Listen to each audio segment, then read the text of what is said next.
Imagínense un aviso clasificado que dice: se busca ingeniero industrial con estudios de alta dirección y que además sea sociólogo y sea bailarín. Entonces, ¿qué tan probable es que eso lo encontremos aquí en la sala? En estos momentos lo están viendo. Y lo que quiero ver es qué pasa con eso de la probabilidad, qué tan normales son esas cosas. Cuando éramos chiquitos en segundo elemental nos enseñaron esta historia de nace, crece, se reproduce y muere. Es una visión lineal, es una visión determinista, es una visión que cogió el ciclo de la vida y lo volvió una línea, y así nos criaron. Si yo los tomo a todos ustedes y los mido, ¿qué es medir? Es compararlos a ustedes con un estándar que se llama centímetro. Entonces yo los mido a ustedes y si cojo y grafico qué sale de las tendencias de cuánto medimos en porcentajes, me va a dar una curva que es de esta forma, una campana, probablemente. Y esa campana en la mitad tiene el promedio. Y a esa curva además le decimos la curva normal. Entonces, con mucho respeto, los muy bajitos que hay acá y los muy altos que están acá no son normales. Y esa es la visión que nos están mandando. Cuando llevamos a nuestra hija, eso es desde chiquitos, cuando llevamos a nuestra hija al pediatra de 4 meses, entonces le dio un lápiz para coger con una mano y después para coger con la otra y no la cogió con la otra. Y entonces nosotros dos ahí, ¿qué mensaje nos está mandando? Nuestra hija no es normal. Porque es que resulta que su hija a los 4 meses debería coger el lápiz con ambas manos. ¿Qué está diciendo? Lo que les estoy diciendo. Que no está lejos de la normal. Está o muy alta o muy bajita. Y así nos criaron. Entonces uno diría, bueno, ¿y eso pues qué tiene de malo? Tiene de malo que, para mí, que empezamos a construir nuestra realidad a partir de medirnos. Y la medición es una comparación, como dije ahora. Entonces, en vez de buscar nuestra propia identidad, nuestra autenticidad, empezamos a buscar nuestro yo auténtico, empezamos a buscar el yo social, a cómo nos empezamos a comparar con los demás. Nuestros sueños, nuestras emociones, nuestras pasiones, lo que nos mueve, lo que nos energiza, lo que nos da momentos sublimes, en muchos casos no es el promedio. Por lo menos lo que he visto yo en mi vida con mucha gente es que no es el promedio. Es decir, las personas que están acá son personas mucho más auténticas, son personas que están todo el tiempo explorando, son personas mucho más transparentes, son personas infantiles. A mí me fascina que me digan que soy infantil, porque es nada más hermoso que ver a un niño maravillándose con algo que acaba de descubrir. Son personas que además se maravillan con el error. Un niño se equivoca y no pasó nada. Uno, tengo que estar aquí muy bien vestido, tengo que hablar bien, ¿sí? No se le ocurra ser hombre y ponerse arete, ¿sí? Eso no está bien. Entonces nuestra identidad es idéntico a y no nuestra diversidad, que es lo que debería ser. Entonces yo sí los voy a poner a cerrar los ojos porque quiero que contesten esta pregunta, quienes quieran obviamente, yo los voy a cerrar, ¿sí? Salim me dijo que los podía cerrar, es ¿cuántas veces han dejado ustedes de hacer las cosas por presión social? Quiero que piensen en eso, en esos momentos que ustedes tomaron la decisión no por lo que querían, sino por lo que otra persona les dijo que hiciera, sean los papás, sean algo. Imagínense ese momento. Eso, pues, si uno continúa la vida con eso, más adelante va a tener un vacío. La gerencia humanista arranca de pensar cómo generar estructuras organizacionales en donde la gente pueda florecer. ¿Es posible imaginarnos un sitio en donde yo pueda florecer? ¿Es posible en donde yo pueda ser suficientemente auténtico? Ese es uno de los elementos de la gerencia humanista. El otro es el tema de quitar el control. Y esos dos elementos están permanentes, pero hay que luchar con esos paradigmas. Cuando yo dije como ingeniero industrial que me iba a montar una empresa de agroindustria, me dijeron que tiene que ver un ingeniero industrial en agroindustria. Otra vez la visión de nace, crece, se reproduce y muere. Cuando fui a buscar una beca para hacer una maestría adivinen qué, en sociología, la institución colombiana y la norteamericana me dijeron literalmente, no tiene nada que ver la ingeniería industrial con la sociología. Entre comillas, que me estaban diciendo, usted está loco, o sea, usted no está en el promedio. Y eso es lo que venimos haciendo.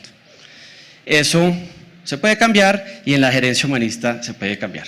Entonces ahora quiero que se imaginen este aviso de una empresa que dice: ¿quiere trabajar usted en una empresa donde no hay misión, no hay visión, no hay planeación estratégica, no hay planeación financiera, no hay horarios, hay muy poca supervisión, usted se viste como quiera, pone en la tarjeta lo que quiere, no tiene que dar informes de gastos a donde va y usted se pone su propio sueldo?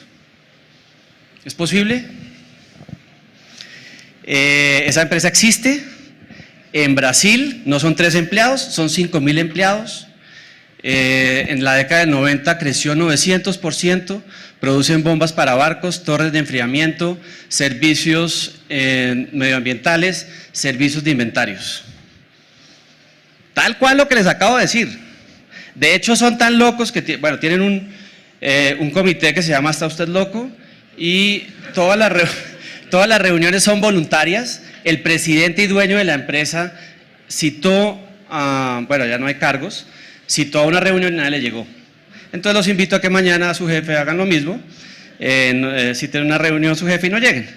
Las reuniones son voluntarias. Entonces sí podemos imaginarnos otro tipo de empresa. ¿Por qué es importante imaginarlo?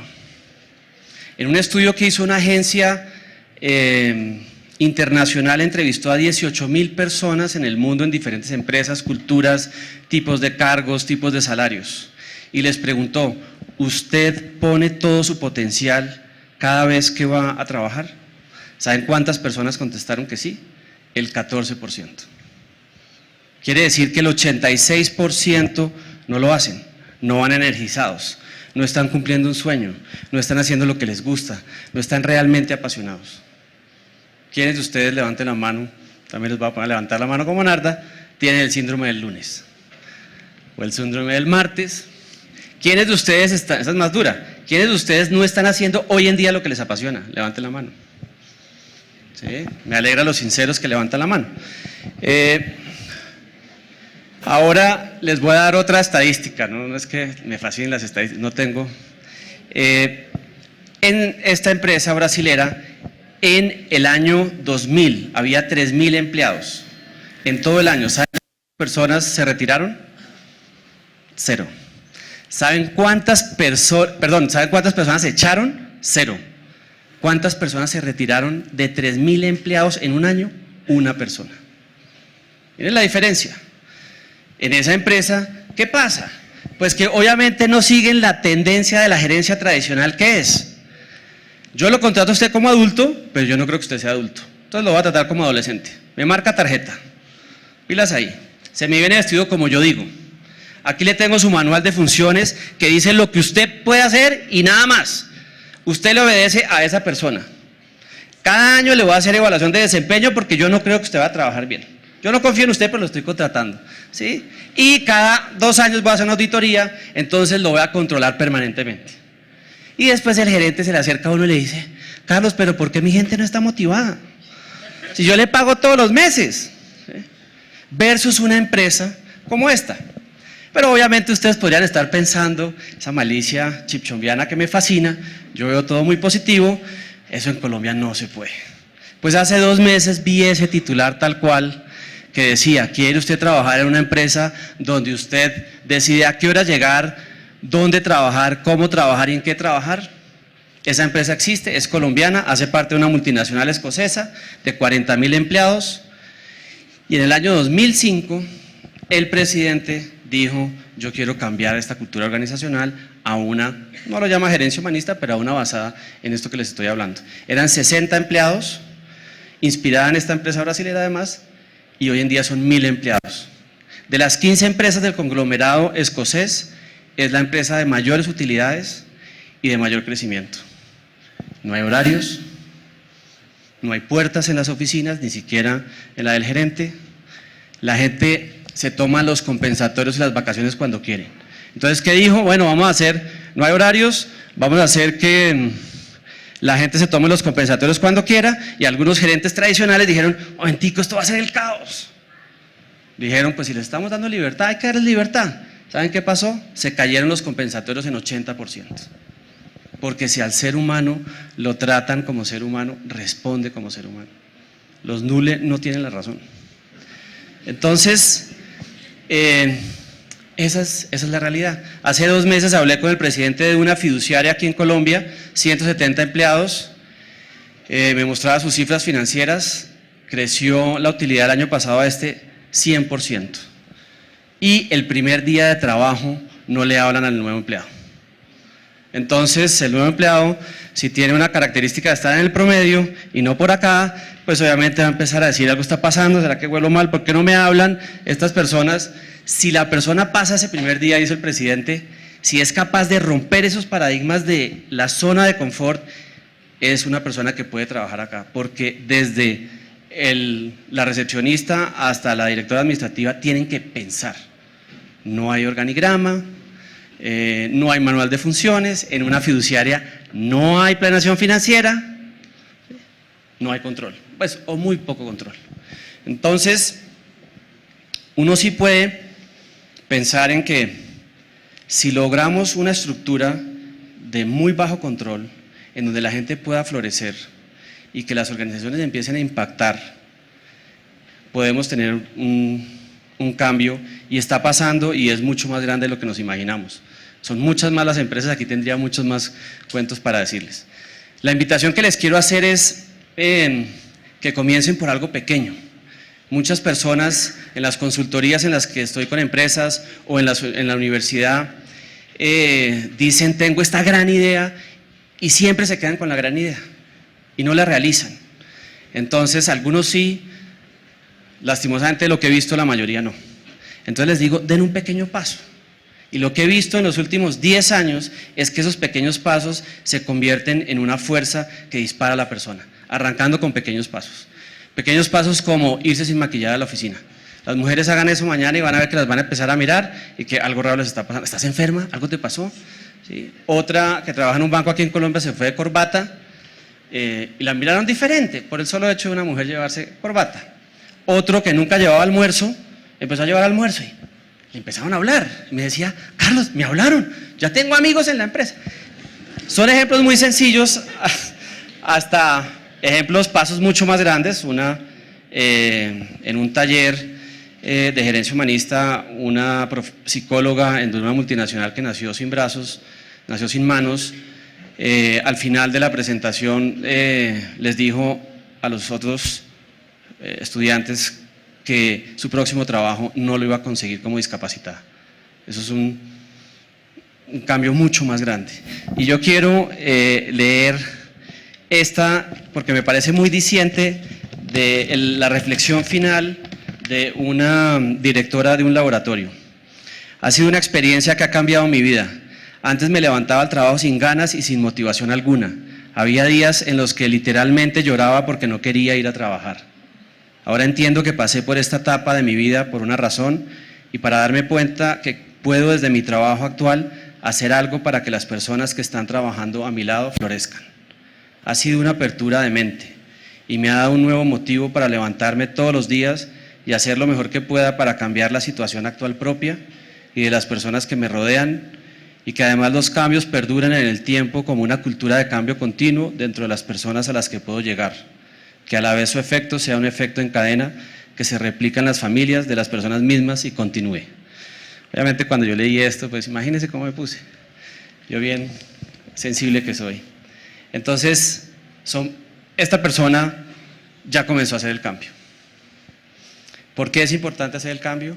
Y esta no es una idea fácil de manejar para algunos. ¿Se acuerdan del nace, crece, se reproduce y, aquí está la línea puesta, pare ahí?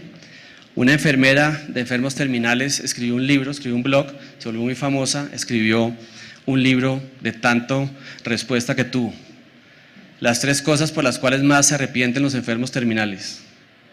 La tercera, no haber tenido todo el tiempo para sus hijos. La segunda, haber trabajado toda la vida y solo trabajado y dedicarse solo a trabajar, adictos al trabajo.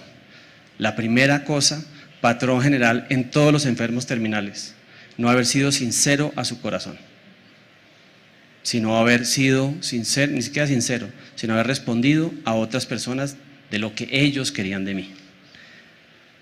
No esperen, ojalá no estemos en esa situación de enfermos terminales para arrepentirse y tener un remordimiento, porque ahí ya no va a haber nada que hacer. Tenemos una vida, a cada uno de nosotros nos queda una vida. Aprovéchenla. Muchas gracias.